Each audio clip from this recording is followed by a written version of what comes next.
Tapi Lenyap. kawan saya ada yang jenis tidur 12 jam. Itu kita lebih lah. Itu dia praktis apa tak tahu. Okey.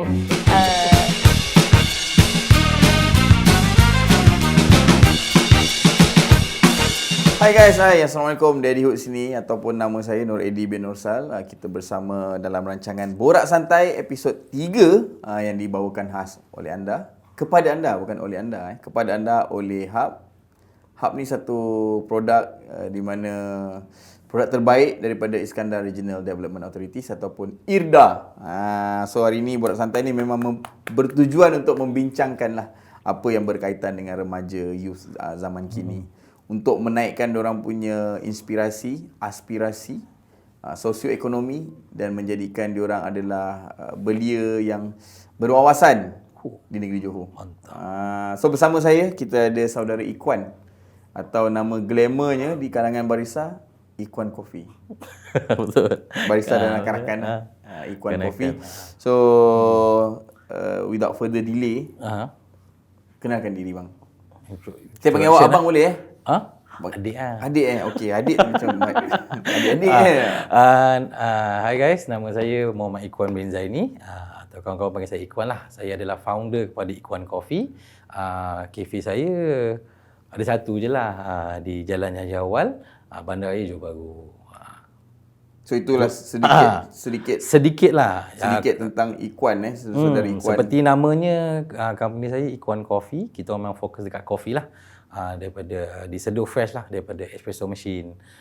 Selain itu di kafe kita ada jual lah juga dessert. Kan ada juga banyak pilihan dessert kan. Kalau berat-berat pun tak banyak lah. Ada setakat a bit of savory food dan juga pastry. Tapi memang kita 100% fokus kat kopi lah sebenarnya lah. Kan? Tapi relax je, Ikhwan Coffee dia tak ada macam dia sebenarnya nama dia lain tau sebenarnya. Oh ya ke? Bila kita masa awal-awal nak buat dulu tu, nama dia sebenarnya lain tau. Mak Saleh lah. Saya career saya kat Singapura lah sebelum ni kan. Jadi kat sana kita nama semua glamour-glamour. Apa ada nama Common Man lah, ada Sunnis lah, nama sedap-sedap lah kan. Nama memang nama Urban Fairies lah. Jadi memang kita ada nama yang pelik lah, tak nak sebut kan. Tapi bila waktu nak daftar SSM tu, kebetulan mak saya ada. Nak daftar tu, bila awak daftar SSM, dia akan tanya ni apa maksud dia? Betul. Betul. Dia tanya maksud apa, kenapa pilih nama ni, awak jual macam tak kena gini-gini kan. Tu yang mak pesan, aku letak nama kau sedap-sedap. Apa tak guna nama kau? Tu jadi Ikhwan Coffee tu. Okay. Saya nama saya Ikhwan, saya jual kopi, Ikhwan Coffee, senang kan. Senang kan, simple. Kalau nak tahu pun, ni bos ni si Ikhwan. Itu walaupun simple tapi itulah. Sekarang dah jadi satu, orang cakap apa? Fenomena. Boleh lah, satu kebanggaan lah. Sebab kalau kat kafe, diorang tak cakap, jom lepak kedai kopi.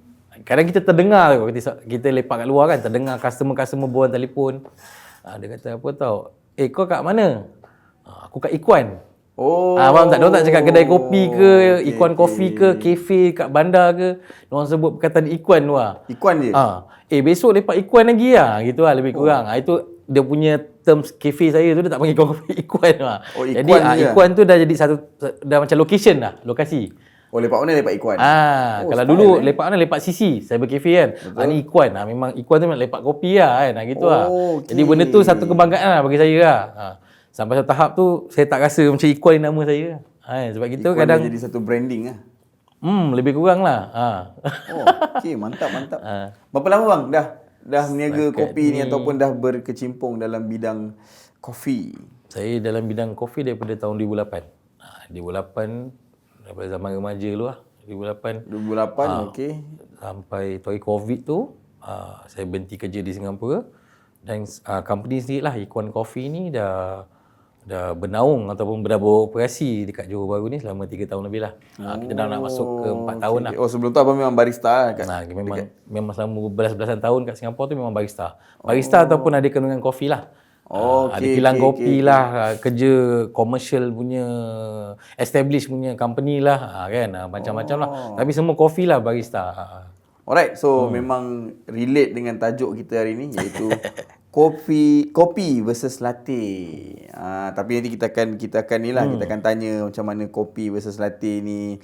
Terjemah tu. Ada terma dia. Bukan. Latte tu pun kopi ke? Latte pun kopi ke? Tapi mungkin sebutan dia ataupun perasa dia lain sikit ke? Cara buat dia lain sikit ke? Mungkin yang cuba nak disampaikan kat sini adalah Espresso versus kopi latte. yang biasa dan kopi yang okey, kan, alright, kalau betul, lebih betul. detail lah kan, betul. Okey bang, apa yang menyebabkan abang ni berani untuk buka kafe sendiri? Takut. Bagi saya dalam 3 sebab yang full detail lah. Dia nombor satu, waktu COVID tu memang Wake up call. boleh tahan lah. Sebab kita dah kerja belasan tahun dekat Singapura. Dia comfort zone tau. Belasan tahun. Betul. Dia first few years kerja kita travel every day. Risiko ada apa ada kan. Tapi after a few years kita dah, orang cakap apa, dah dekat dalam comfort zone lah. Green zone kita lah. Kita dah okay. Tapi bila tiba ada COVID ni, semua struggle lah. Struggle. Jadi semua orang tengah cari jalan keluar. Aku nak buat apa ni? Nak keluar sini tak boleh, tak keluar sini tak boleh. Sampai saya ada join property punya agency. Saya ada join, adalah macam MLM. apa. MLM. Ada yang jual-jual produk tu. jual-jual Ejen-ejen produk. tu. Ejen, kan, ya, betul. Tapi dia Tak soul lah, tak jiwa. tak jiwa tau. Okey. Jiwa kacau kita. Jiwa kacau Nak kena pergi pakai baju takin, saya tak boleh. Waktu bukan awak abang tak selesa kan. Jadi ujung kita try jual kopi. Startnya daripada dalam rumah. Alhamdulillah lah waktu COVID masa yang fasa 1 tu lah, start dah boleh keluar, delivery dah boleh datang semua kan.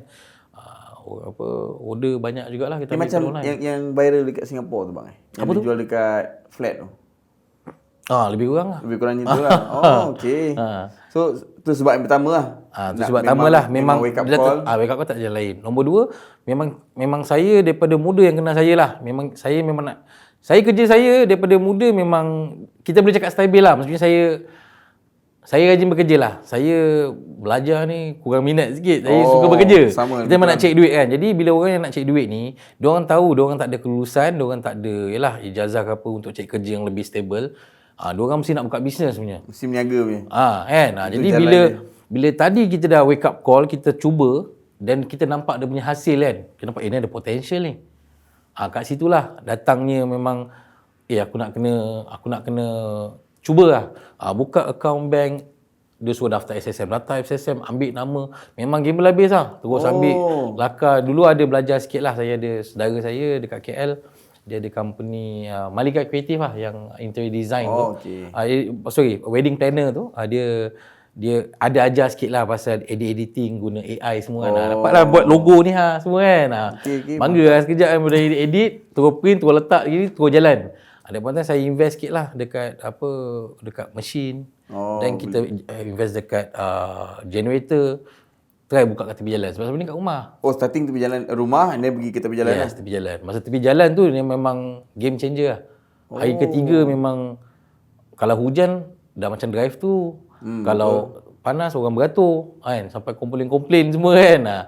Jadi kat situ saya dah nampak lah, aku tak boleh patah balik lagi lah. Aku anak dah masuk 2 orang ni. Memang kena jalan terus. Sebab apa? Sebelum ni kita selalu doa kat Tuhan yang macam, ya Allah tolonglah bagi aku jalan apa kejayaan lah cakap kan. Tapi itulah bila saya dah stage tu, saya dah cakap, Tuhan bukannya nak bagi kau kaya ke apa benda. Tuhan bagi kau jalan je. Betul. Kau dah nampak jalan, kau nak kena buat betul-betul lah. Jadi kena buat. Masa kat Bandar Baru dah saya buka tu, saya betul-betul terus serius lah. Serius game memang. Saya janji masa tu memang apa nak jadi. This is it lah. Orang dah start kenal Ikuan Coffee, walaupun tak ramai, walaupun tak famous mana, tapi cukuplah setakat kawasan Uda ataupun kawasan radius 10 km waktu fasa 3 tu. Tapi saya rasa memang Tuhan tu, Allah ni dia bagi yang memang cukup. Dia bukan bagi kita lebih-lebih. Memang ngam. Dia start dengan fasa situ dulu. Betul. Baru dia buka. Maksudnya timing yang dia bagi saya tu tepat lah. On point lah. Saya pernah cuba dulu. Poket tebal juga. Kerja kat Singapura ada. Betul. Kita buka bisnes tapi tak jadi. Pernah juga buat bisnes printing baju, tak jadi. Pernah buat tak jadi, tak jalan juga. Waktu tu kita tengah financial tengah backup money ada tau. Buka bisnes biasanya biasa kalau orang buat talk pasal bisnes, awak nak kena plan lah, bulan nak hit lah, capital awak nak kena tough lah, gini-gini backup kan. Tapi yang saya meniaga kopi ni, yang buatkan saya lebih kuat lah. Saya start dengan RM400. Bermodalkan RM400? Yes. Bila saya kat Singapore management, jadi bila kita berhenti tu, waktu tu memang semua kena apa nama dia, diberi pilihan lah sampai ke sana. Antara dua, awak nak kerja Singapore, stay Singapore, kalau awak tak nak kena stay Singapore, awak kena berhenti kerja, duduk JB. Jadi bila management kita berhenti kerja secara tepat, under MOM nak kena bayar clause lah, kena bayar duit. Lepas tu waktu tu kenapa saya tak stay kat Singapore pasal wife saya lagi 2 bulan nak beranak. Bos bagi kontrak 2 tahun tak boleh balik. Tak boleh. Anak pula anak perempuan. Tak kenal anak, tak kenal bapak ni bahaya. Takut sampai balik rumah lepas 2 tahun anak azankan kita. Betul. Tak boleh lah Bukan gitu kita kan. azankan. Jadi saya buat keputusan untuk berhenti kerja. Keluar dari balik. comfort zone lah. Anak pula kena Caesar, kena keluar duit lagi kan. Tak apa, tu semua Tu yang kita cuba bila dalam keadaan gitu kita fikir nak patah balik Singapura lagi. Mindset kat situ lagi tau. Okay, border buka kita masuk Singapura. Tapi dia extend kan. Ujung-ujung tu lah pergi join property, join mana company kan tapi tak boleh nak jalan kan. Itulah start nak business tu. Start business tu lah ada start dengan RM4 tu. Kita jual kopi botol, saya ada culinary skill sikit, kita buat taklets, kita buat apa kan. Daripada RM400 tu, daripada RM400 kat rumah kita jual kopi botol, hantar ke orang kan. Simpan-simpan sikit beli mesin kopi. Buat kopi sendiri, brew sendiri lah. Brew sendiri. Waktu tu saya ambil kopi China, mesin kopi China murah masa tu. Saya tak tahulah tapi bagi saya lah yang saya kaji-kaji, saya antara orang pertama yang gunakan mesin kecil tu lah untuk kat luar lah kan. Yang mesin murah ni lah kan. Sekarang dah ramai dah. Dulu saya beli masa tu mesin tu 1,100 tak silap.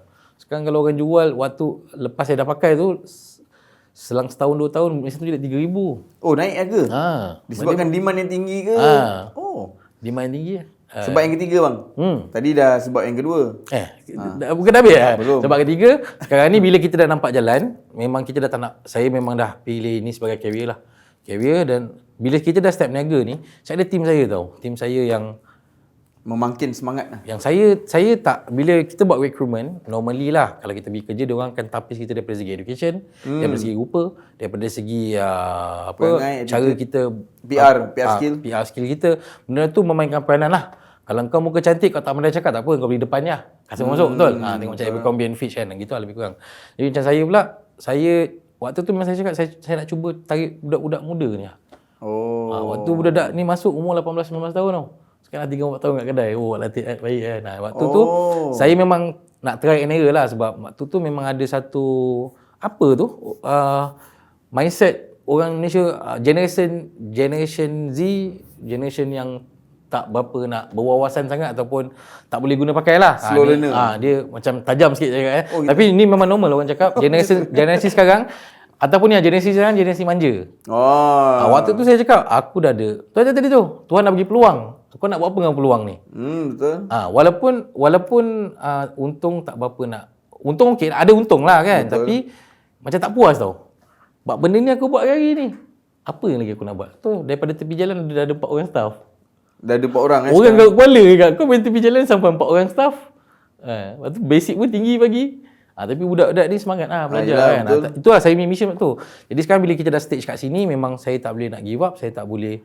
Bukan tak boleh lah. Kalau orang suruh berhenti memang tak. Orang nak bagi duit pun, nak beli pun saya tak nak. Sebab bagi saya lah, dia bukan setakat mencari rezeki, saya bahagia. Berkongsi rezeki Berkongsi rezeki dia kebahagiaan dunia. Kita kerja belasan tahun, kepuasan yang kepuasan yang saya cari lah. Happy datang tengok budak yang kita ambil kat tepi jalan ni. Bila datang kedai sekarang dah faham, dah pandai. Mak bapak diorang pun bangga. Saya tu memang customer pula datang. Bagus staff awak. Mana awak cari? Dah cakap gitu kan. Saya jeling kat budak-budak saya bangga, saya lagi bangga lah. Gitu lah. Benda tu ada. Dia kepuasan hidup lah. Bila dah dekat stage ni, saya cakap daripada saya muda memang nak buka bisnes. Bila dah stage ni dah ada bisnes. Dapat ada yang baik. Maksudnya saya memberi impact lah kepada hidup-hidup diorang ni.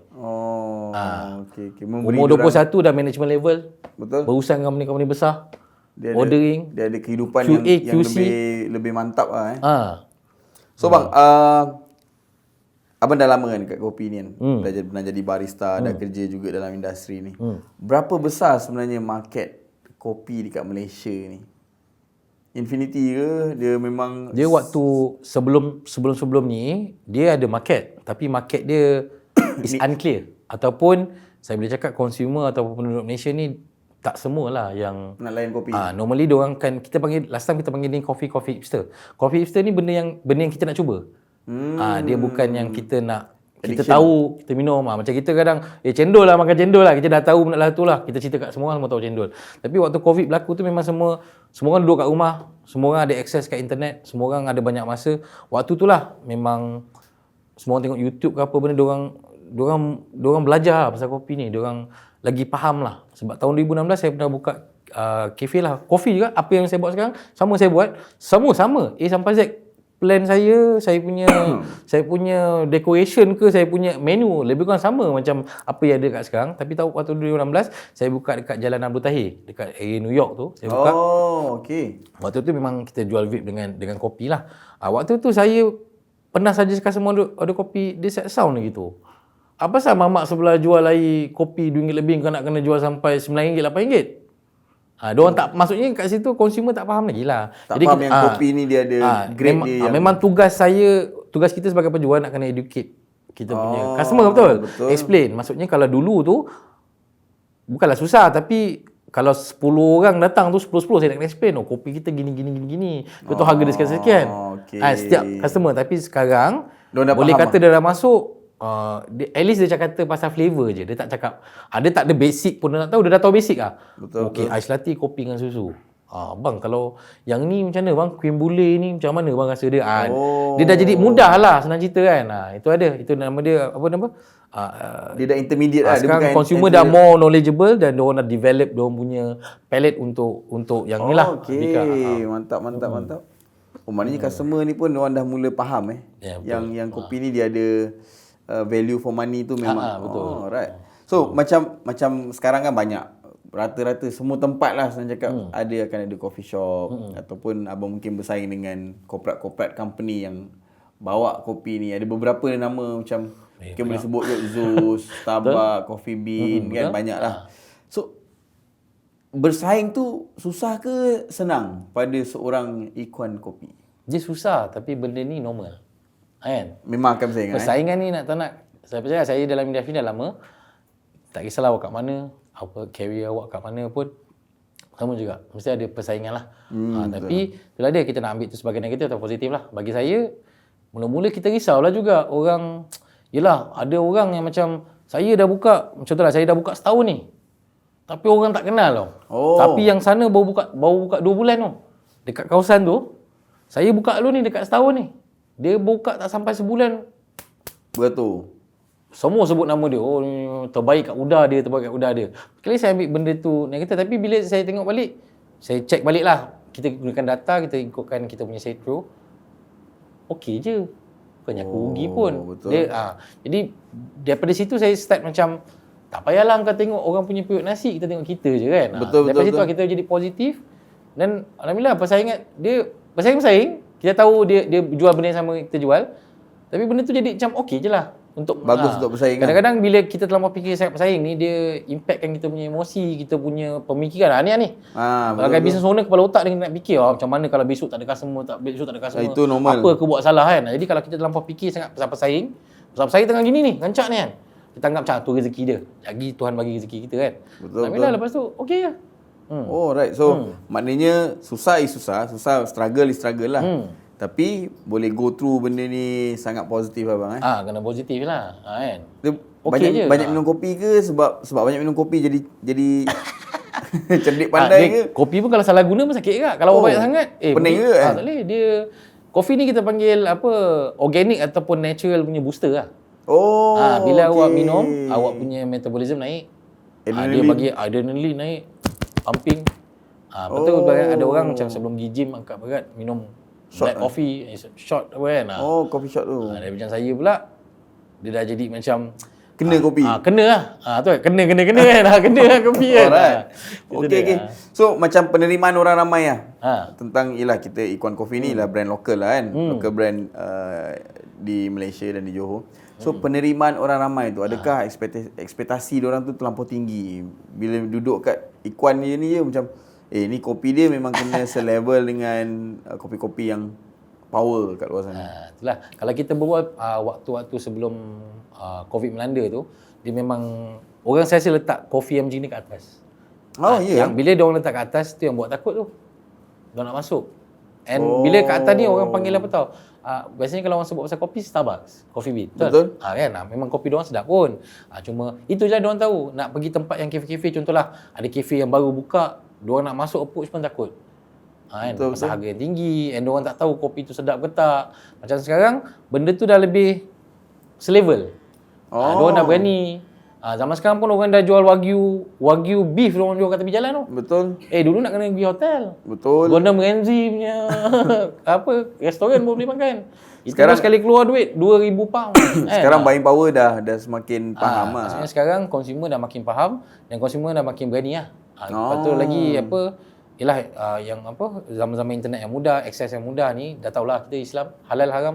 Betul. Dah boleh check dengan mudah. Lebih senang daripada dulu, terlampau banyak 50-50 lah. Susu tak berani nak makan, tak berani. Sekarang dah wagyu kopi ni halal. Serve halal. Daripada ladang ke roastery, daripada ladang dah certified halal. Masuk roastery certified halal, sampai ke kita halal lah.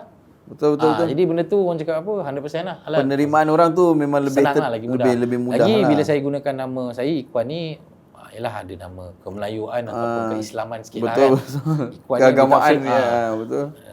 brotherhood lah kan. Tafsirkan nama Ikhwan tu macam brothers lah. My brothers, my companion lah maksud dia. Jadi bila gitu, saya ambil hati orang-orang Islam jugalah. Macam saya suggest dia, tak judge dia. It's all about customer service lah. Macam nak awak approach diorang, awak faham apa yang diorang nak. Kan? Tu yang saya cakap pasal game viral tadi. Disebabkan viral orang datang. And macam saya pula tu lah, daripada saya fikir saya nak viral, lebih baik saya ambil hati orang sikit demi sedikit. Jadi instead of orang habiskan duit marketing dekat online, bayar ni post sana sini, panggil orang datang review semua benda, saya more towards awak datang, saya layan awak baik-baik, saya bagi awak kopi yang terbaik. Awak bagi free marketing kat saya begitu. Lepak Ikhwan nanti. Kebanyakan yang regular customer saya macam gitu lah. Saya layan dia dengan baiklah, dengan ikhlas lah, seikhlas mungkin lah bagi kan. Seikuan mungkin lah. Seikuan mungkin. Dan juga of course dia punya ikut dia punya preference lah. Jadi diorang ajak kawan-kawan dia, kau kena try kan. Kalau awak cakap dengan customer saya tak pernah tanya lah, tapi rasanya kebanyakannya diorang akan cakap macam itu lah. Diorang ada sense based on saya punya, macam tadi lah, saya dengar diorang cakap. Diorang ada sense of belonging lah. Nak lepak, Betul. kena lepak Diorang Ikhwan. kadang kita nak lepak kafe ni, kita nak buat pangai, kita risau sikit tu. Kat hotel jaga tata tertib kan. Betul. Kafe saya diorang nak buat macam rumah sendiri lah. Dia selesa lah. Betul. Datang gerak-gerak. Macam geng lah, macam family lah. So, sepanjang abang dalam kopi urban lah, kita boleh panggil ni kopi urban ni. Apa yang membuatkan kopi urban ni mahal? Adakah mesin dia ataupun kopi dia sendiri? Adakah air tangan seorang barista tu yang buatkan dia mahal? Dia start daripada agriculture lah. Agriculture dia kopi yang biasa, yang murah tu, kita panggil Robusta lah. Robusta. Lepas tu ada kopi yang mahal sikit ni.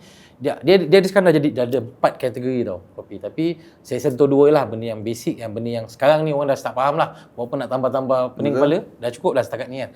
Arabica dan juga Robusta. Robusta ni macam kopi-kopi, kopi kapal api. Kopi keluang.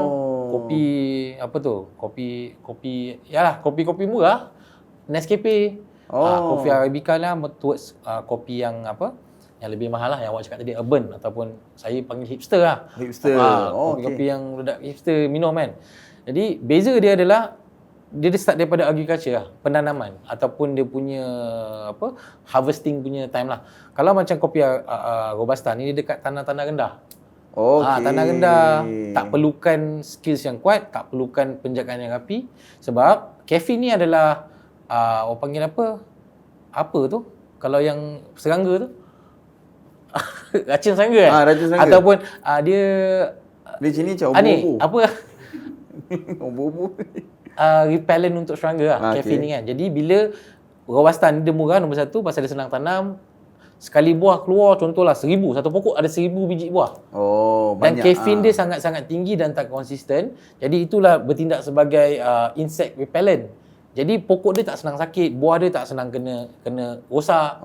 Jadi senanglah. Kalau awak tanam 10 pokok, satu pokok average dalam 1000, dalam masa berapa bulan, dia cepat lah. 2-3 bulan dah keluar buah, dah merah, dah boleh kutip.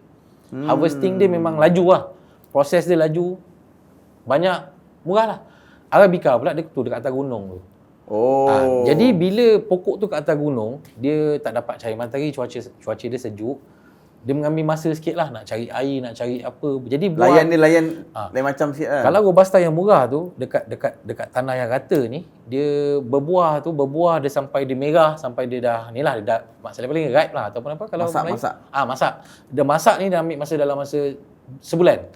Kalau yang dekat atas gunung tu yang arabica orang tanam ni, dia ambil masa 9 bulan. 9 bulan? Dan caffeine dia sangat konsisten dan caffeine dia sangat rendah. Boleh kata yang robusta tu 2 kali ganda lah. Paling-paling pun lah. Rendah. Jadi serangga selalu datang. Kacau. Jadi penjagaan dia penjagaannya kena tinggi rapi. lah. Senang dapat penyakit. Dia manja lah. Kat atas tu manja. Jadi kalau tadi tu satu pokok 1,000. Yang kat atas ni satu pokok 100. Dia Nampak punya, tak beza dia? Dia punya Buah nisbah dia Jadi kat situ lah datang mahal. Jadi bila benda tu ambilkan, jadi nombor 1 tadi faktor masa lah. Masa. Buah dia. Nombor 2 faktor yield lah. Pengeluaran dia kurang. Nombor 3 perlukan skills yang kuat lah. Pokok dekat atas gunung tu bukannya pokok dia tanah kata. Dia tak boleh panggil persatuan-persatuan janda untuk pikir, tak boleh. Dia kena Tarzan. Yang Pegang. memang high mechanic punya ni jadi lah. risiko tinggi. Jadi itulah penyebabkan kenapa arabica ni mahal. Dan tadi bila kalau mahal tak sedap tak guna juga. Betul. Tadi disebabkan 9 bulan buah tu dia dapat absorb semua sekali keliling tu, yang kadang ada orang kata kopi rasa nangka, kopi rasa pisang, kopi rasa ceri ada. Kalau awak betul-betul mendalami awak nampak. Ada nanti orang berbual memang awak kalau dengar, kalau awak tak pernah mesti kelakar punya. So caramelized ni body balance. Okay. Diorang kalau berbual memang betul-betul yang betul-betul minat kopi ni ataupun yang betul-betul coffee specialist ni dia berbual betul. Coffee lover Tapi kalau awak terasa yang betul lah, kalau dengan step yang betul, awak boleh keluar dia ada step-step dia untuk okey, memang ada mantap. step lah untuk rasa memang boleh keluar lah. Itu yang buatkan dia tu. Dia ambil masa 9 bulan, jadi dia ada banyak masa untuk absorb. Contoh kat sebelah tu ada pokok pisang, dapat absorb sikit rasa pokok pisang. Kalau macam dekat Indonesia antara yang termahal jugalah. Dia dekat tanah gunung berapi. Jadi dia memang apa nama dia dikenali dengan apa earthiness of the taste lah. Yang kopi lawak, kopi luwak, kopi luwak tu dia kopi arabica tapi dia bagi musang makan. So musang berak keluar kopi. Keluar biji kopi tu dia cuci, dia proses, baru dia masak. Steady Pernah minum? Pernah try? Pernah Dia kalau tu dia kopi ni kalau nak cerita memang dia 4 hari. Okey. 4 hari kan. Tapi dia macam kat luar Tapi tu. tak dari segi rasa tu, apa ada yang beza. Rasa dia ada beza ke? Beza. Dia bagi saya lah bila benda tu minum tu dia kalau nak compare yang sebelum dan selepas lah. Dia lebih smooth lah, lebih smooth. Dia ada satu benda yang intense yang tapi Kick dia. Dia bukan kick lah, dia susah nak explain tau. Sebab dia rasa yang tak boleh nak cakap. Dia ada steam dia sendiri lah. Steam Yahoo juga lah. Kalau penggemar kopi dia akan enjoy lah benda-benda yang pelik ni lah. So tu antara sebab lah kenapa orang sanggup spend mahal. Betul. Disebabkan dia punya teknik, dia punya rare, dia punya cara. Sebab kalau negara lain, try musang lain tak boleh. Musang kat Indonesia juga yang keluarkan rasa tu. Oh ya ke? Ya. Pokok pun, buah pun yang tanam kat Indonesia. Tak boleh buah lain. Tak jadi. Gitu lah lebih kurang. So tu pun faktor kenapa mahal faktor lah. dan juga Dia rare lah. antara Exotic. perbezaan lah. Yes, betul. Okay. So kalau saya lah daripada zero kan, saya daripada tak tahu buat kopi, berapa masa atau berapa lama yang saya ni kena spend untuk saya jadi seorang orang yang faham tentang kopi? Kalau faham 100% tu lama lah. Dia memang kena follow the revolusi kopi tu sendiri. Sebab kalau nak faham kopi ni, kita ambil yang kalau yang sekarang ni lah, kalau macam staff saya, kita start from paling hujung sekali lah.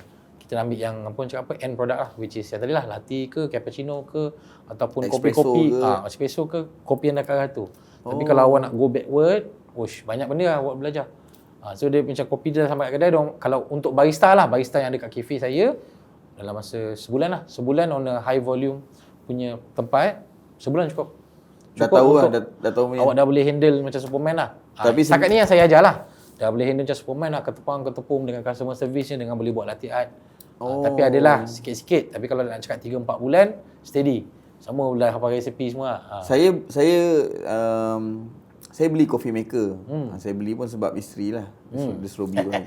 Tapi sepanjang saya beli, saya dah 2 tahun kan, 2 tahun lebih. Saya cuma minum kopi yang dibawa oleh isteri saya cuma 2 kali. Saya tak tahu apa dia nak beri kot trend ke apa ke. Dia mesin kopi ni kita nak Dia maintain jadi macam perhiasan pula. Ya. Sebab kita rasa susah betul. Oh. Jadi kalau dah ada mesin kopi kat rumah, seloknya join lah kelas-kelas. Kelas-kelas yang biasa je. Tak perlu nak macam, kalau macam saya ada buat consultation lah, tapi normally untuk business owner lah. Dia punya harga agak tinggi lah sebab saya one to one. One to one saya bukan setakat yalah kita dah ajar, kita follow up lagi untuk few months. Few months sampai dia okey lah. Sampai dia power buat kopi lah. Yes. So, Sebab kita dalam ni perlukan praktis. Tapi kalau untuk kat rumah, untuk korang yang tak perlu requirement tinggi ataupun standard yang yalah, kita berniaga ni, bila kopi ni harga dia mahal. Bila awak dah bagi satu harga yang mahal tu, customer punya expectation nak kena sama kan. Betul. Kat rumah belasah lah. Ni balik ni saya nak kena suruh wife cuba lah. Saya Sekarang banyak kelas-kelas yang satu kelas maybe 150.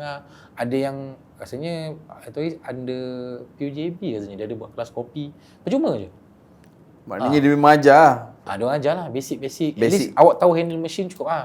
Sikit-sikit yang lain awak boleh belajar kemudian lah. Kalau mesin ni, mesin apa yang abang rasa kalau ada kat kedai ni, oh ini high end ni? DeLonghi bukan? Tak. DeLonghi antara yang termurah. Oh ya? Yeah? Dia kalau Lamborghini dalam mesin kopi, Lamborghini atau Ferrari dalam mesin kopi, setakat ni lah ada Eagle, dia Victoria Arduino, ada Smack? Smack tu? Apa tu? Smack dia biasa ke? Smack. Mungkin biasa kot. SMEG. Smack tu bukan peti ais, ada kopi. Dia ada coffee maker ke? Tapi dia bukan antara yang terfamous lah. Tapi kalau awak nak cakap yang betul-betul branded, mahal dan berkualiti baik, Lama Zoko antara yang betul-betul memang tu padu lah. Dia punya, orang kata dia punya sistem dalaman tu memang dia yang Lama Zoko ni orang ada stiker dia, orang bangga. Oh ya? Yeah? Sebab stiker dia yang daripada diorang hantar tu harga RM65. Stiker je. Jadi pakai stiker pun dah bangga. Jadi lagi bayangkan pakai mesin dia. Lagi lah. Mesin dia boleh up to 90,000. Ada lagi, ada macam saya personally memang suka brand Sanremo lah. Nama dia Sanremo. Ada satu mesin tu nama dia Cafe Racer daripada Sanremo.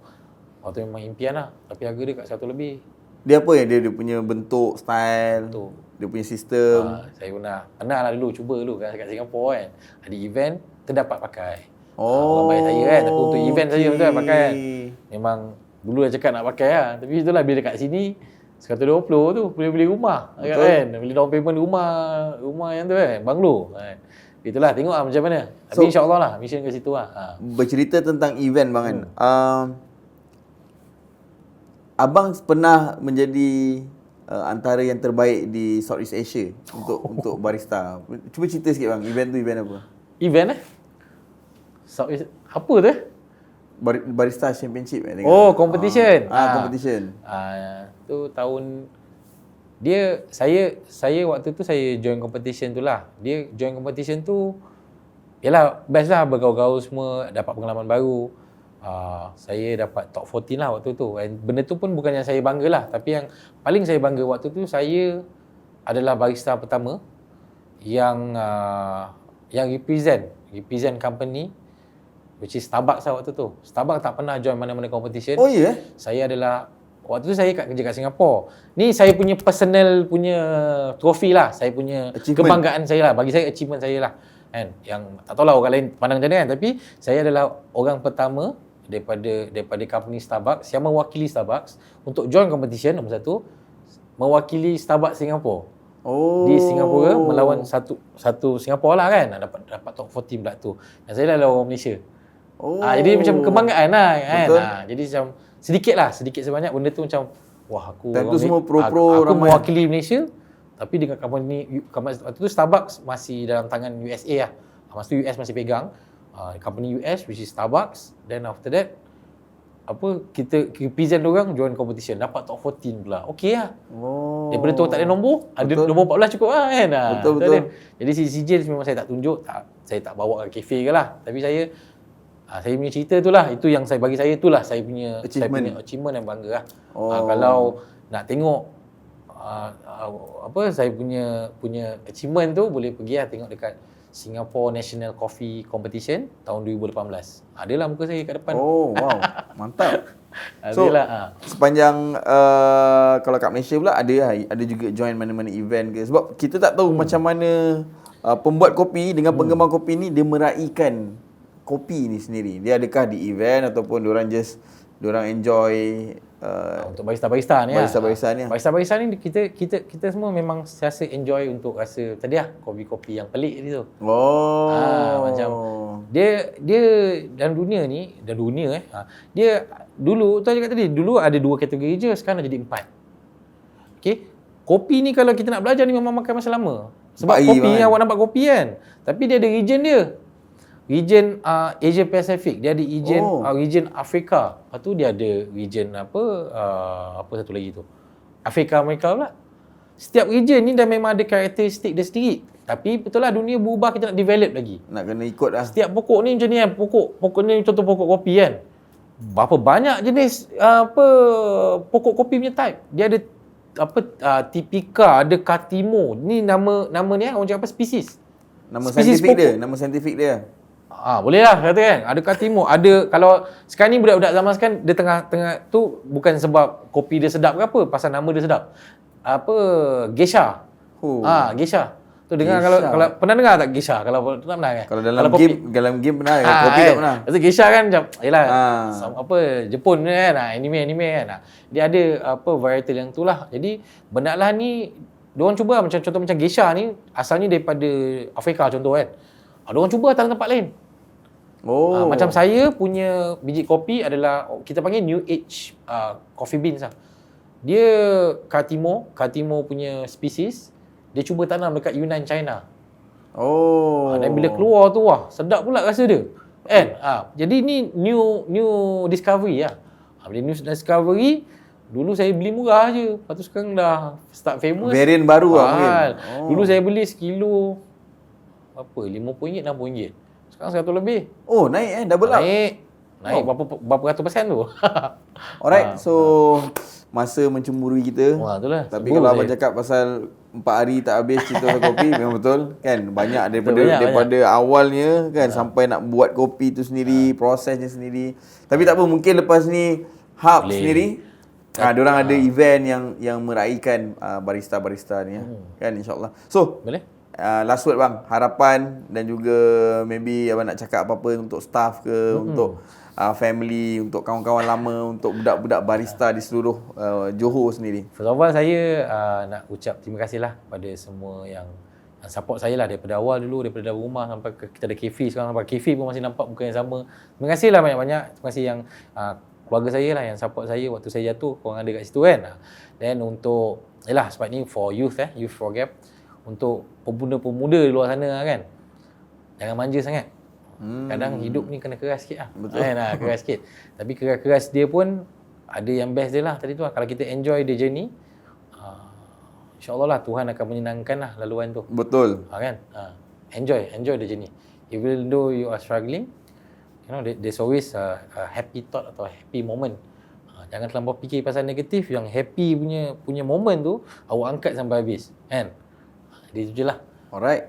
So saya pun rasa teringin ni nak pergi ke Ikuan Coffee, Jalan Yahya Awal. 13C Jalan Yahya Awal. Alright. Hari-hari buka. Hari-hari buka. Kalau Instagram ke apa ke? Instagram kita orang ikuan_coffee. Alright. Facebook pun ikuan_coffee. TikTok pun ada ikuan_coffee. Kalau kat TikTok tu best sikit sebab TikTok saya ada bawa video ajar-ajar kopi sikit. Oh ya ke? Tapi saya berbual, saya punya ajar lain sikit Berbual berada-ada lepak kebaik komentar. Okey. Alright. InsyaAllah kita akan bersama band seterusnya. Kita akan ada show bang kejap lagi. Boleh lah, saya minat show. Ali Idris dan para penonton. Nama pun nama klasik. Dia hari ni punya guest Ikuan Kopi.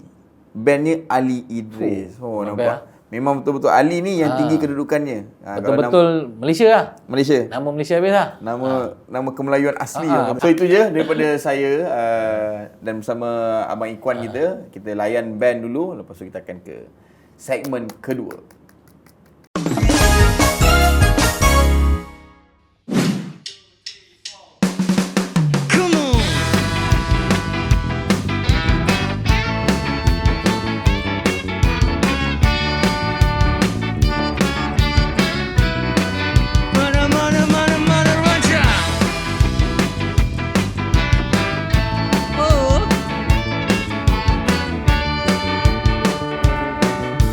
September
kami Ali Idris dan para penonton dari Johor Bahru. So boleh check IG kami, YouTube, Facebook, search Ali Idris dan para penonton. Jangan lupa like, sharing, subscribe. Derayan hujan September, kau melangkah pergi, meninggalkanku sampai pesan. Oh hujan September, kau melangkah pergi, meninggalkan tanda tanya. Oh hujan September, kau melangkah pergi, membiarkan aku sendiri.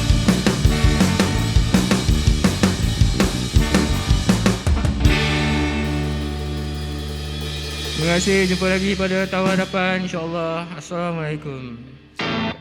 Lompat! Okay guys, hai, kembali bersama saya Daddy Hood ataupun Nur Edi bin Nursal dalam rancangan Johor Youth Hub ataupun Borak Santai by Johor Youth Hub, salah satu produk keluaran Iskandar Regional Development Authority. So macam mana tadi persembahan Ali Idris dan rakan-rakan? Betul ke? Tak salah, Ali Idris dan para penonton sebenarnya. Nampak penampilan saya boleh berubah dalam sekelip mata. Tadi rambutnya panjang, tiba-tiba rambutnya pendek. Nampak tak? So di episod kali ni atau segmen baru ni, segmen kedua bersama saya, kita ada Dr. Ros dalam nak membincangkan tentang depresi dan juga apa dan juga stres. Sekarang ni memang musim tu doktor Mungkin doktor sebelum memulakan perbincangan ni, doktor boleh kenalkan diri secara ringkas. Okey. Nama saya Dr. Ros Faiza binti Rahmat. Saya pakar psikiatri lah daripada Hospital Melaka. Oh, pakar psikiatri. Maknanya Dr. Ros banyak jumpa dengan orang-orang yang ada masalah stres dan depresnya. Dia stres dengan depres ni sama ke? Okey, kalau kita kata depres dengan stres ni kan, dia agak berbeza lah. Okey. Okey. So, kalau kita kata stres tu lebih kepada masalah kesihatan mental. Okey, kalau stres tu actually sebenarnya ialah macam satu tindak balas kan, apabila kita terhadap tekanan ataupun apa-apa situasi yang kita alami lah. Sama ada tindak balas tu daripada segi emosi ke, Kerja ke, kelakuan ke, dan juga daripada tingkah laku kita. So tekanan tu boleh pelbagai. Maksudnya daripada segi kerja, daripada segi kewangan, daripada segi keluarga. So macam mana kita bertindak balas, itulah kita panggil kita boleh bertindak balas tu yang kita kata apa, kita gambarkan tu daripada segi kita punya tingkah laku ke, daripada segi emosi, reaksi gitu. Okay. Itu yang kita panggil sama ada kalau kita boleh cope dengan baik, kita tak stres.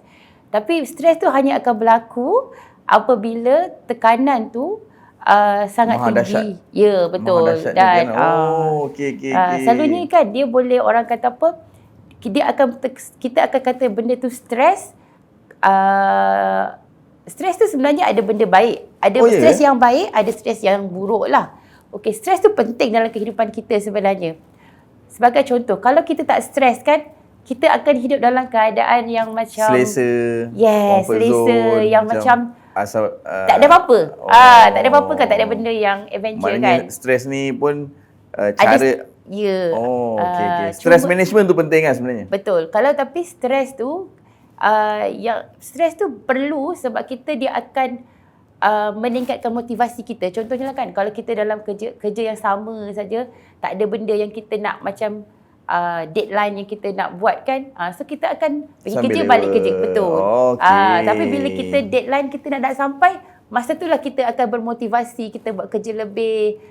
Tapi bila benda tu bila dia over limit, dan itu yang akan kata kita tak boleh nak cope, dan kita akan boleh jadi burn out lepas tu. So stres dia punya susu galuh dia ialah stres, dia akan ke burn out lah. Ya, baru ke depres. Ya, kalau kita tak betul-betul menangani dengan baiklah stres tu. So kalau macam depres pula? Okey. Kalau tadi kata, ya, actually stres tu ialah masalah kesihatan mental. Kita kena bezakan masalah kesihatan mental dengan penyakit mental. Okay. Oh. Masalah kesihatan mental ni actually semua orang boleh alami. Maksudnya saya boleh, you boleh kan? Sebab Kawan-kawan saya semua boleh. orang, yes, semua orang boleh alami stres tu sebab benda tu ialah dugaan ataupun apa-apa masalah yang kita alami kan? Tapi sama ada kita boleh cope ataupun tidak bergantung kepada individu itu sendiri. Tapi kalau kita kata depression ataupun kemurungan, dia merupakan salah satu penyakit mental. Oh, Di mana orang kata apa, bila seseorang itu mengalami masalah mengalami penyakit mental, dia akan mengganggu kefungsian dia daripada segi sosial, daripada segi pekerjaan. So yang kita kata kemurungan tu, depressed tu, ialah dia kena ada dua simptom ni. Maksudnya dia kena ada kesedihan yang berpanjangan dan juga dia tak minat langsung nak lakukan aktiviti yang dia selalu buat dalam masa 2 minggu. Sekurang-kurangnya. Contohnya kalau itu dah consider depressed tu. ya, tapi adalah gejala-gejala lain, tapi gejala yang utama tu mesti ada dua. Dua tu mesti ada. Maksudnya kesedihan yang berpanjangan yang berlarutan selama 2 minggu plus dia juga dah tak minat nak lakukan aktiviti yang selalu dia buat. Contohnya lah kan, kalau dia ada masa lapang, dia akan pergi karaoke ataupun pergi bersenam, pergi jumpa kawan. Tapi bila dia depressed, dia langsung tak nak buat benda tu. Duduk rumah Tak ada rumah aja. Macam selain daripada dua gejala yang utama tadi tu, dia akan ada perubahan daripada segi dia punya tidur. Sama ada orang tu dia kerap tidur ataupun dia susah nak tidur. Daripada segi selera makan pun, dia mungkin ada jenis setengah orang dia akan kuat makan ataupun dia tak ada selera makan, kurus. Kita boleh nampak dari perubahan orang kata apa, dia makin kurus. Lepas tu dia tak boleh nak fokus dengan dia punya kerja, tak boleh nak concentrate, tak boleh nak perform lah. Paling senang. Dan yang paling buruk kalau dia start cakap dia nak cederakan diri sendiri ataupun nak end suicide. punya life. Yes. Okay. Itu antara depression level tinggi lah. Ya, selalunya kita bila orang tu datang dengan masalah kemurungan, kita akan buat risk assessment jugalah, sama ada kita sebab kemurungan ni dia ada orang kata tahap dia. Sama tahap. Ada is a mild, moderate ataupun severe lah. So kita punya rawatan pun is a depend on dia punya severity of the depressed tu jugalah. So sepanjang doktor handle banyak kes, mana yang lebih serius? Adakah stres ataupun depressed lebih serius? Okey. Kalau tanya saya memang depressed lah. Based on Yalah, apa yang sebab doktor... actually sebab stres dia bukan penyakit. Depressed ialah penyakit. Okey. Kalau stres selalunya kita akan lebih ajar kepada macam mana you nak tangani you punya stres tu. Okey, contohnya kan sebab saya kata tadi, selalunya stres tu akan berlaku bila tuntutan lebih daripada demand. Tuntutan tu demand lebih daripada sumber. Okey. Apa maksud tuntutan dekat sini? Tuntutan dekat sini ialah sama ada daripada segi kita punya workload kerja, kan, tuntutan. Ataupun daripada segi mungkin kita ada masalah kewangan ataupun kita ada masalah peribadi, kan. Ataupun perubahan daripada segi kehidupan kita, mungkin kita kena berhenti kerja ke ataupun kita bercerai ke, kan. Tapi sumber pula ialah salah satu macam mana kita nak cope. Kita punya cara, personality kita cope kalau kita ada masalah. Ataupun kita ni jenis orang yang macam mana. Kalau macam ada masalah, kita terlalu think negatif ke. anxiety bukan? Bukan. Dia lebih kepada personality kita. Ada setengah orang. Overthinking. Personality maksudnya, contohnya lah kan, kalau you ada masalah, you jenis yang macam mana? You akan cerita dengan orang ke ataupun you suka simpan dalam? Okay. Itu pun main peranan jugalah. Mana yang lebih bagus menurut doktor? Bagus bercerita ke bagus simpan? Okey, sebenarnya kalau sebenarnya meluahkan tu lagi bagus sebenarnya. Ya, sebab sometimes meluahkan tu kita dapat kata apa, kita at least kita dapat luahkan apa yang kita rasa. Cumanya kita kena cari tempat yang betul lah. Siapa yang kita nak luahkan tu. Kita tak boleh luahkan dekat semua orang. Kita kena luahkan dekat orang yang kita percayai. Paling senang, mungkin kita kena cari orang-orang yang profesional lah. Macam kaunselor. Okay. So sebab saya dulu PRS. Pemberakan sebaya. Tapi tak ada orang nak jumpa saya. Cerita masalah. So macam kita pun dah tahu punca dia biasa macam rumah tangga, ekonomi, kan, kewangan, tempat kerja dan sebagainya. So dalam banyak-banyak lah kan di kalangan masyarakat kan, lapisan masyarakat. Siapa yang banyak terlibat dengan stres dan depres ni? Golongan yang mana satu? Adakah golongan budak-budak sekolah ataupun bawah 30 atau 40 ke atas? Okey. Kalau kita kata ikutkan kan, kita cakap secara general lah. Actually sebenarnya dekat Malaysia ni kita ada buat kajian lah mobility kesihatan and mobility national. Kita dah buat daripada saya rasa dah lama. Kalau kita tengok kat situ masalah ni, saya cakap masalah kesihatan mental bukan penyakit mental. Okey. Masalah kesihatan mental masa tu kita buat kajian tahun 1996. Masa tu kita kata individu yang lebih 16 tahun 10.1% mengalami masalah kesihatan mental. Itu di 1996. Lepas tu bila kita buat lagi 2006 dia dah naik 11.2. Dan bila kita buat lagi 2015 dia dah naik 3 kali ganda, dah 29.2. Masa tu maksudnya kebanyakan, maksudnya golongan individu yang lebih 16 umur dia 16 tahun dah mengalami masalah kesihatan mental. Masalah kesihatan mental ni senang je lah. Sama ada dia stres, sama dia anxious, anxiety kan. Okey. So tapi bila kita buat betul-betul sebelum COVID 2019, kita dapati masalah kemurungan 2.3% di kalangan population kita. Maksudnya lebih 1/2 juta masyarakat dekat Malaysia ni mengalami kemurungan. Tu sebelum COVID? Yes. So bayangkan selepas COVID. Sebab tu bila selepas COVID dan masa COVID, kita saya rasa Kementerian Kesihatan Malaysia kan, dia dah adakan talian lah untuk orang kata apa yang ada masalah, supaya sebab kita rasa risau sebelum COVID lagi dah 2.3% kan, maksudnya dah lebih 1/2 juta yang mengalami masalah kemurungan lagi lah apabila COVID kan, kena berhenti kerja. Betul, duduk rumah. Perceraian, lepas boleh tu bergerak. ada yang kena abuse apa semua kan. So masa tu lah saya rasa kebanyakan kita kata apa, masalah kesihatan ni mental ni bukan perkara yang kata main-main. Serius ya? Yes, sekarang ni serius lah. Sangat serius lah. Sebab saya pun ada menerima beberapa panggilan ataupun DM kan. Diorang cakap lah, diorang burn out. Lagi-lagi buat belajar lah. Sebab diorang tak boleh nak pergi belajar. Lepas tu kelasnya online. Ya, betul. So bila belajar online ni diorang tak masuk.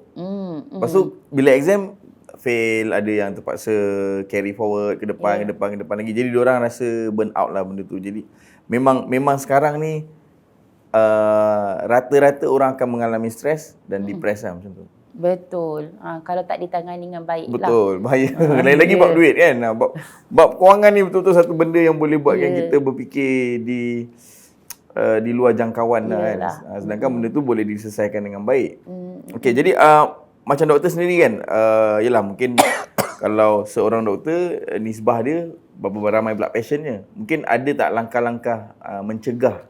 Sebab mencegah ni lagi baik daripada merawat. Mungkin doktor nak sarankan untuk diorang exercise ke, banyakkan membaca ke, apa saranan tu? Makan yang dijaga ke? Sebab macam saya sendiri, saya ada GERD. So bila ada GERD, dia trigger anxiety. Tapi macam saya dah lama benda tu, jadi saya dah boleh kawal lah benda tu. Cuma ada setengah-setengah kawan-kawan saya ni, dia terlampau busy kerja sampai dia lupa makan. And then trigger anxiety, lepas tu dah jadi fikir overthinking. Betul. Okey, betul. Saya akui bahawa salah satu orang kata apa, macam mana kita nak tangani stres, first kali kita kena praktiskan healthy lifestyle lah. Sebab bila kita, orang kata apa, bila kita dapat tidur yang elok, tidur yang bagus, kita secara logiknya keesokan harinya emosi kita akan lagi bagus. Stabil lah. Stabil. So first tidur, kena tidur yang cukup. Kalau untuk kita dewasa 6, 7 jam, 8 jam tu bagus. Kita kena dapat tidur yang macam tu. Tidur yang kualiti ke? Tidur yang lama ke tidur yang kualiti? Tidur yang lama dan berkualiti. Kita tak boleh tidur 4 jam je, tak boleh untuk orang dewasa. Oh ya ke? Saya tidur 4 jam. Rosak tu. Sebab masa tu kita, actually sebenarnya bila kita tidur, kita memang akan berehat, badan kita akan berehat. So kepentingan itulah tidur. Sebenar-benar rehat lah. Ya, betul. Bukannya pukul 1 waktu makan tu rehat bukan? Maknanya sebenar-benar rehat lah ketika tidur. Kena tidur. Dan tidur pula ialah kena waktu malam lah. Tapi it depend lah kalau kita macam mana orang yang kerja malam pula? Itu tak apalah kalau kerja shift. Tapi kalau dia tak ada kerja shift ke apa ke, memang waktu, sebab kita badan kita sebenarnya ada biological clock. So benda tu yang akan bila malam saja kenapa kita mengantuk, because hormon tu keluar, melatonin tu keluar. So kita akan mengantuk. Okey, Sebab tu kalau waktu siang, kalau kita kerja shift kan, lepas tu kalau kita nak tidur, kita kena gelapkan bilik kita supaya dalam keadaan sama kita rasa benda tu malam lah. Supaya hormon tu keluar dan kita boleh tidur dengan Tapi senyap. kawan saya ada yang jenis tidur 12 jam. Itu kita lebih lah. Itu dia praktis apa tak tahu. Okey. Selain daripada tidur tu, exercise lah. Sebab bila kita exercise, bila kita berpeluh, pun akan keluarkan hormon-hormon yang bagi kita happy, yang bagi kita calm, Tapi comfort. orang anxiety ni doktor kan. Macam saya dah jumpa beberapa kan. Diorang takut exercise sebab takut tiba-tiba jam. Jantungnya macam sakit jantung tiba-tiba kan. Okey. Dia cakap, kan kejap lagi keluar exercise sakit jantung. Okey. jadi macam mana nak mengubah mentaliti tu? Sebab ramai kawan-kawan saya kan, yelah dia bila tengok berita sukan malam meninggal, main futsal, main badminton. Ada seorang ustaz lepas main badminton terus rebah kat situ. Ada Shabby Singh kalau tak silap, dia baru lepas balik main basikal, meninggal. So dia menjadikan adakah healthy life ni bukanlah healthy life yang sebenar. Okey, actually sebenarnya bila kita bersenam tu, tak semestinya kita buat senaman yang berat.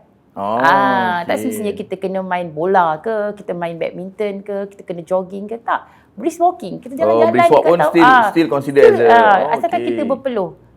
Kalau macam kita kata kita boleh berpeluh dalam 30 minit lah kita jalan. Kita kena ikut kemampuan lah. Jangan kita paksa lah. Ya. Dan sebab kadang-kadang bila kita keluar tu, kita tengok kata apa, suasana yang orang kata apa, kita tengok orang ramai. Hijau kan. Daripada segi kita kata berinteraksi dengan luaran pun salah satu benda yang bagus lah.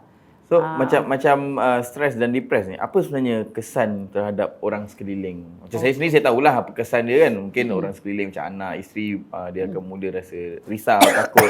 So macam doktor mungkin boleh beri penerangan melalui platform.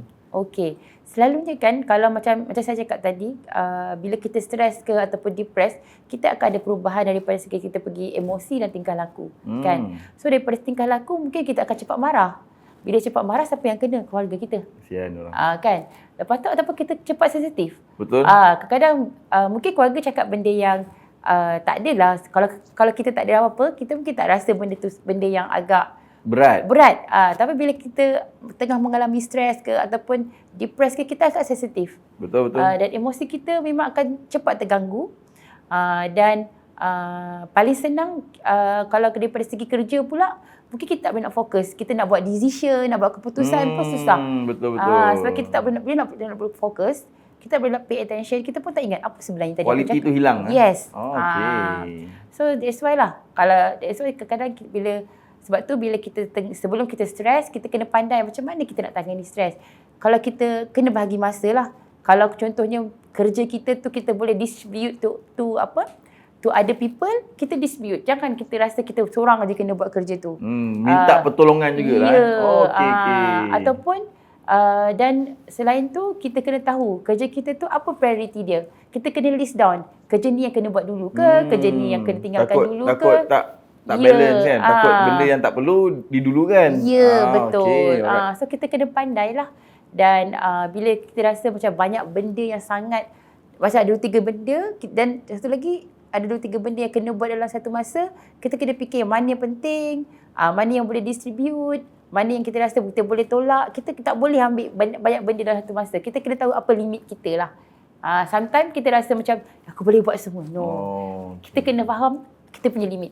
Tapi saya selalu cuba saya nak buat semua. Rupanya tak boleh. Okey doktor, pendapat doktor tentang work-life balance.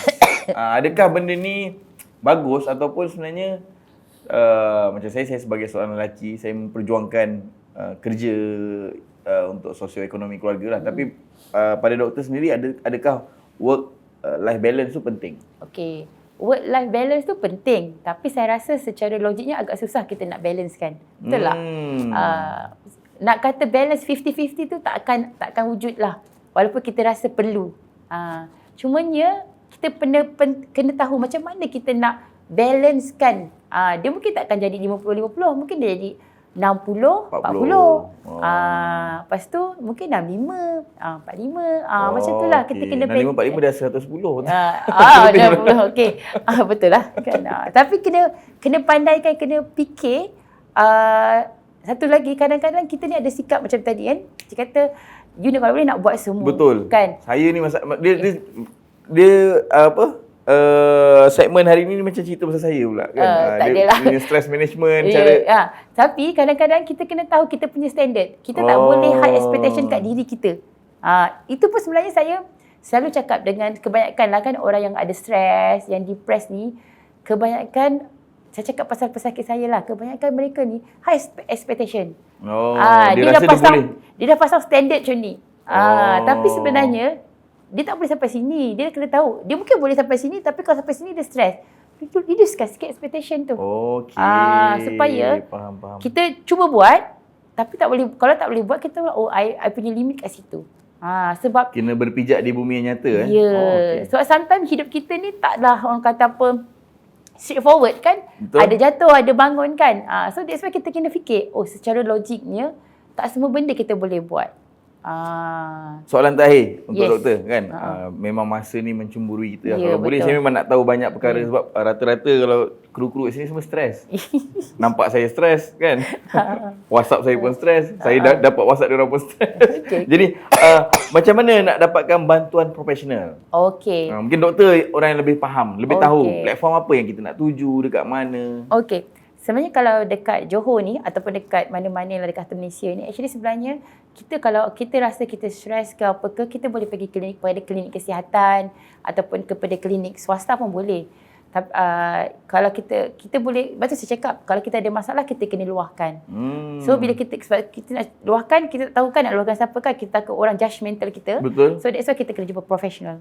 So bila selalunya dekat klinik kesihatan dia akan ada buat saringan untuk kesihatan level mental. kita lah. Ya, untuk level kita. Kalau dia rasa kita perlu tahap kesihatan mental kita tu macam is a depressed ke, stress ke, dia akan referkan kita kepada kaunselor. Okay. So kalau dia rasa perlu rujukan kepada psikiatri, dia akan rujuk. So it depend. Macam doktor dah psikiatri lah? Ya. Kami dah lebih kepada merawat. So bagusnya kalau macam you rasa stres, you rasa perlukan bantuan awal, pergilah pada klinik kesihatan. Kat mana-mana klinik kesihatan kat Malaysia ni, dia akan ada buat saringan. Dia tak ada ke macam, yang ada lah awak ni nak stres lah. Tak ada. Oh, tak ada. Tak ada. Okey. Mana tahu sebab ramai orang tak tahu benda ni kan. Ramai orang rasa meluahkan di social media tu lebih baik berbanding meluahkan bersama orang-orang yang profesional. Itu yang bahaya sebab kadang-kadang bila kita meluahkan dekat social media tu, persepsi satu, kadang-kadang kita saya panggil netizen netizen punya komen tu ada betul, kadang ada tak. Kita banyak mengambil bila kita tengok yang tu kita pula fikir negatif, kadang-kadang banyak lagi betul. overthinking. So saya rasa lebih bagus kita salurkan kita punya masalah tu kepada yang profesional lah. So profesional ni akan sentiasa menerima lah. Dia tak akan cakap jangan ngadi lah, pergi semayang ke apa ke. Tak. Tapi saya rasa tak ada masalah pun kalau kita pergi jumpa ustaz ke. Saya rasa dalam zaman sekarang ni ada je ustaz yang sangat kata apa? Pendengar yang baik. Ya. Itu pun is part of alternative kan? Sebab berbalik kepada macam mana kita nak tangani stres, tak kisahlah agama apa, spiritual tu pun penting juga. Okay. Tak kisahlah kita Islam ke, Kristian ke, Buddha ke. Kadang-kadang kita pun as a doktor ataupun kaunselor, kita pun nasihatkan balik semula kepada kita punya pegangan. Betul. Tak salah pun sebenarnya. Cuma kita tak akan judgemental, you dapat stres sebab you tak kuat sembahyang, tak buat sunat. Tak, tu salah. Semua orang boleh alami benda Betul. ni. Yes. Cumanya dekat semua saya nak cakap lah, dekat Johor ada beza sikit. Dekat Johor, kalau saya rasa daripada sekarang tak aktif tapi dia still lagi berjalan. Kita ada Telegram Minda Sihat Johor. Boleh secara orang kata apa, boleh masuk dekat grup tu. So kat grup tu dia ada banyak saya rasa tips dia. Dan kat situ pun kita boleh buat apa tu? Self screening. Kita punya kesihatan mental dia ada QR code, kita boleh snap dan kita boleh buat sendiri. Saya dulu join group ni. GERD. GERD. Lepas dah okey, keluar grup tu. Lepas tu kena balik GERD. Jadi itulah bersama kita Dr. Ros, banyak perkara-perkara yang dikongsi kan. Sebab ini memang orang kata penyakit yang memang sekarang menular di seluruh masyarakat. Stres lah, depres lah kan. Betul. Bos, saya tak dapat datang kerja, saya tengah depres kan. Salam bos, saya tak dapat datang kerja sebab saya tengah stres. So benda ni kadang semua masyarakat perlu tahu kan, perlu ada pendedahan tentang ni. Jadi doktor, mungkin kata-kata terakhir doktor untuk mungkin pesakit-pesakit doktor ataupun rakan-rakan di luar sana, jangan stres, jangan depres mungkin. Okey. Untuk semualah kan, saya rasa untuk tangani stres tu pertama mesti kita akan kena practice good lifestyle kan, senam, makan berseimbang, tidur yang cukup. Yang kedua, kalau kita jenis yang high expectation, reducekan your punya expectation. Yang ketiga, sometimes untuk yang orang yang overthinking, cuba fikir balik semula, tak semua benda yang kita boleh kontrol. Ada benda yang kita boleh kontrol, ada benda yang tak boleh kontrol. Benda yang tak boleh kontrol, jangan kontrol. Betul. Benda yang kita boleh kontrol ialah macam mana kita nak bertindak balas dengan orang, kita punya emosi, kita punya tindakan. Tapi apa juga persepsi orang terhadap kita, benda yang belum berlaku ke, jangan kontrol. So saya rasa itu yang penting. So kalau kita cuba kontrol benda yang belum berlaku, cuba kontrol apa yang orang fikir terhadap kita, sampai bila kita tak akan hidup aman. Yes. So cuba buat macam tu. InsyaAllah bila kita cuba praktiskan dalam kehidupan seharian kita, kita akan lebih tenang. InsyaAllah. So semoga segmen kali ni lebih memberi inspirasi ataupun aspirasi lah. Inspirasi tu apa? Aspirasi kepada anak-anak muda di luar sana, terutamanya lah sebab kita nak mengharungi jalan yang panjang. Kita nak bina keluarga, nak ada fasa kehidupan yang baru. So kami di Borak Santai sangat mengambil berat tentang apa yang komen-komen daripada anda. Korang boleh list down kan kat bawah, insyaAllah untuk kita tambah baik lah dalam episod atau segmen akan datang. Terima kasih Dr. Ros kerana sudi hadir ke set kami. Set ini ditaja oleh anak muda juga ni, Booming Plus. Diorang buat bisnes rotan dan juga perabot. So insyaAllah kalau ada masa, semoga ianya menjadi asbab terbaik lah untuk diorang lebih improve dalam kehidupan, insyaAllah. Okay. Terima kasih doktor.